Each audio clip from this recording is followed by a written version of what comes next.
Good morning, everyone. Today we're going to talk about something very close to our daily lives. It's about identities and experiences, and we will explore it through a popular novel, and it's called China Rich Girlfriend, the second novel of Crazy Rich Asian series, written by Kevin Kwan. We'll see how culture, language, and social class shapes the way people see themselves and others. Let's start with a question. What is the first thing that comes to your mind when I say banana? Okay, so the word banana doesn't always mean fruit. In some communities, it's used to describe someone who looks Asian but is considered Western in the way they think or behave. It may sound funny at first, but actually, this word carries a lot of meanings and judgment. This makes me want to ask you guys something like, who decides who you are? Is it your appearance, your background, or your own choices and values? Keep that thought first. Before we go deeper, let's take a quick look at what we are aiming to achieve today. So, these three learning goals will guide how we read the quotation and how we think about identities and experiences throughout the lesson. Let's get into the narrative.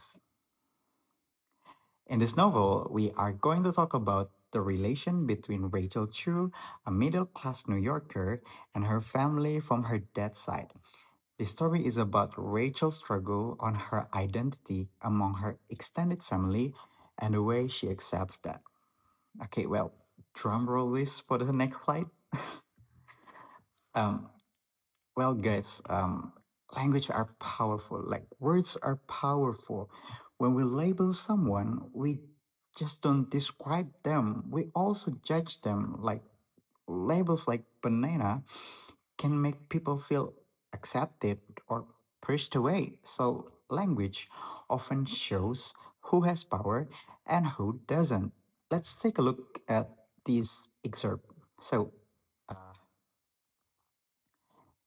look at how her family described Rachel with the word banana. We can see the annotation here from the writer about the meaning. So it says yellow on the outside, white on the inside. So if you remember the previous saying, as I said, that she looks Asian, but the way she behaves is considered Western or like white people. Let's see the word. It says she dressed in no-name brands and also she likes of jewelry. She also described as someone who doesn't look like Chinese girls they ever met. So the description of the word banana even has zero relation with the fruit. But I want you guys to continue our curiosity from this excerpt. Ask about what is actually being said about Rachel in that previous quotation and how does the label banana reveal the family's cultural expectation, power dynamics, or the assumption about identity. Now let's look at Rachel Chu, the main character. So Rachel is Asian American. She grew up in the United States and she sees herself as American. But when she travels to Shanghai, meeting her family from that side, something unexpected happens. She is perceived like an outsider. Rachel realizes that looking Asian is not enough. The family sees her as someone who dresses in no-name brands, lack of jewelry, and not like every Chinese girl they've ever met. Like she's too different. This is where the label banana appears, a way to say that she doesn't meet her Asian family's cultural expectations and standards. The label becomes a tool to judge and control her identity. And well, guys, the story of Rachel Chu is about identity struggle. The family put value on Rachel based on her look, her wealth, and her behavior, Rachel is pushed to question what really makes a person valuable in society. Now, buckle up to the discussion sessions. Now, let's work in groups of four with these worksheets. Discuss the questions, these four questions, and write short answers. There are no right or wrong answers, just thoughtful discussion. Okay, these four questions will help you to connect identity, language, and social class, and also reflect on similar situations in real life.